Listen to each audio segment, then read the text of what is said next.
my mouth and the meditation of my heart be acceptable in your sight, O Lord, my rock and my redeemer. Today, our gospel, the good news of Jesus Christ, begins with bad news. John has been arrested. Jesus baptized in the Jordan River, a glorious scene. The heavens opened. God spoke. This is my beloved Son. A beautiful scene of affirmation and beginning and introduction. Immediately, though, the Spirit sent Jesus into the wilderness to be tested and tempted by Satan. And Jesus prevailed. So you would think then, going through that he might get a break at this point and just begin to start his public ministry. But then this happened. The very next thing, John was arrested by Herod's soldiers. I wondered how that news played in Capernaum. Have you ever thought that? Would it make Jesus more of an attraction? Coming there, knowing about his association with John. John was his cousin. Or would it make Jesus somebody to steer clear of? Well, with an ominous shadow of danger over him, Jesus arrived there. And does he lay low? No. No. He begins. He's undeterred. He starts his public ministry. Even as Herod's soldiers are casting their dragnets for anybody who supported John, Jesus strategically withdraws to Galilee and begins his ministry there. He's casting nets too.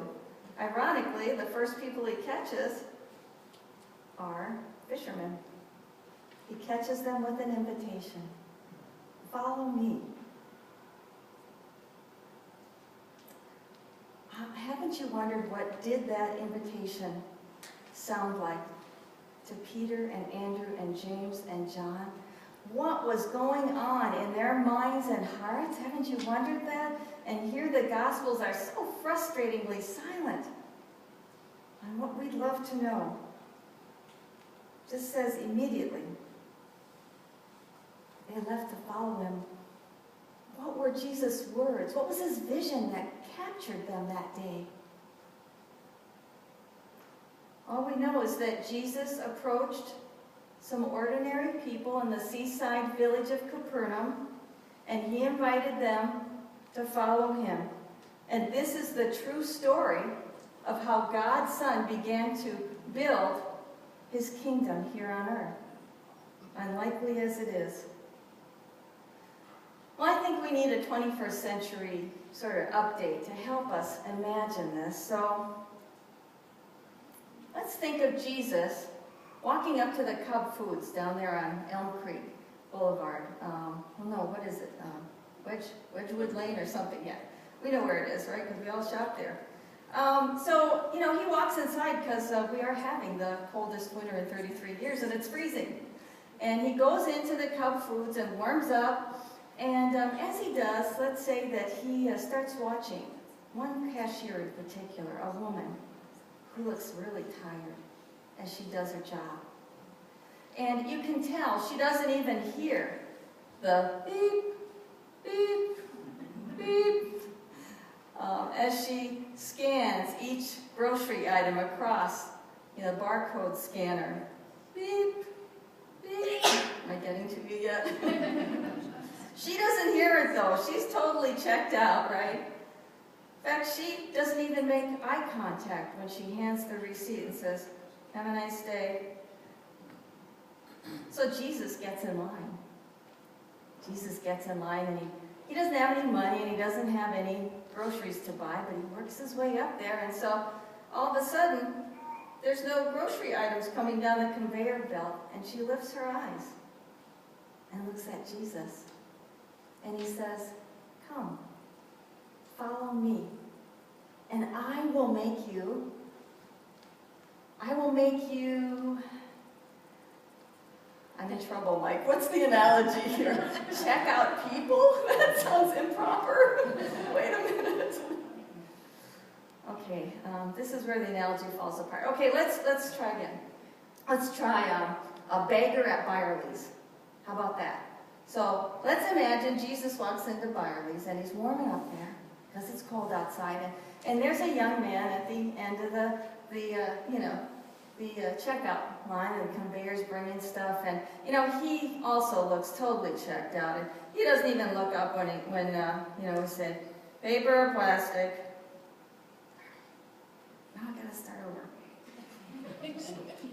Paper or plastic, where was I?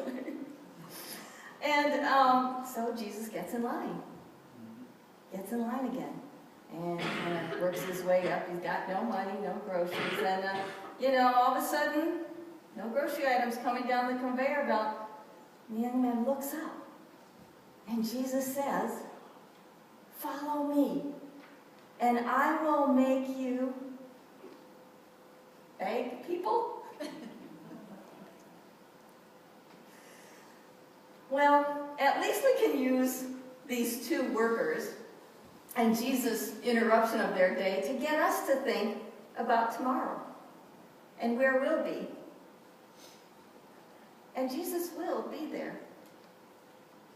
And he is calling you and me to follow him somewhere. But the church hasn't done a good job ending these analogies. Enough. Let's try.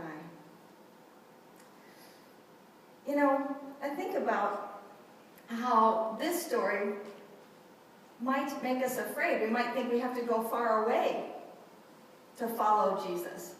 And maybe we will feel called to go to the Dominican Republic on mission, or on a youth mission trip next year. How about the hurting city of Detroit? But Jesus also calls us to follow him right here where we are.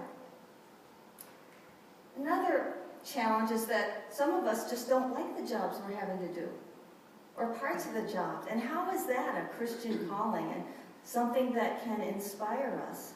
Or students just going to school if we don't have these days off all the time. Someday they'll get back to school. And some of them are just going because they have to. And how do they see that as a Christian calling? As Jesus there saying, "Follow me." Martin Luther taught that it all begins with our baptism, that's where we all receive our calling to love God by serving his or her neighbor in need. And not just through an occupation, but also our roles, parents, children, siblings, family roles, spouses, that sort of thing too. And Martin Luther says, and we're doing this all at the same time, all of these different roles. Now that we can relate to as moderns, right? Multitasking for God. We get that. So we can think about that baptismal font as a little Sea of Galilee, and Jesus is right there at the shores of those waters saying, "Follow me, Christian." Notice that Jesus didn't put up any stipulations to these guys. He didn't care if they were, their clothes were fishy and smelly and they had dirty, grimy fingernails and so forth. He just told them to come right as they were, where they were, being who they were. But he did say he would equip them, that he would expand their skills, their fishing skills. Kind of a new job within their job. And as baptized people, we can expect that God has been calling us and is calling us and will call us tomorrow again to follow him. And he gives us nets that are made of God's healing and God's love and grace to help him gather and build his kingdom here on earth. All right, John Runquist, I'm going to quote David Lose this week. You're good at quoting some of our Luther Seminary professors, and I am too. I had David as a preaching professor, lucky enough to have that. Here's an idea for us to try this week. It's a powerful one to help us think differently about our Christian calling. Instead of focusing on jobs and such, this week I want you to think about one specific relationship. And it might be someone far away or someone near. It might be a coworker or somebody in your family. It might be a classmate or a teammate. But this week, I want you to imagine Jesus showing up and asking you to follow him into that relationship. And he says, I will equip you. I will train you. I will teach you. I will show you how to be Christ to them. How to show and tell them my love for them. Somebody did that for you. Probably lots of people. Yesterday I was eating a new kind of yogurt. Hang in there with me. And it made me flash back to my Finnish grandma feeding me some philia. Hey, we got some Finns that know what philia is. It's like a Finnish yogurt. It's kind of nasty, but really I was like, 3.5. And I just remember her spoon in my mouth saying, oh, this is good for you, But what I really remember about my IT was how much she fed me those stories of God's love for me and that Jesus wanted me to follow him. I only had her for 5 years. She had really high cholesterol. She'd had a couple strokes already. I can only figure this out looking back and appreciating her all the more. That she cared so much that the time that she had with me, this is what she wanted me to know. And so my memories of her are filled with things like sitting next to Grandma on the piano while she played and taught me, the children Christian hymns. And told me, my name Christina, I'm a Christian. And just fed me Jesus' love and his call to me. Who has done that for you? And who is in a relationship with you? You can do that.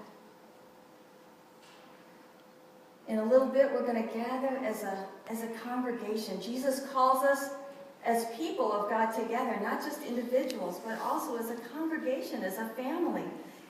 And family, here at Maple Grove Lutheran, I've got some great news for you.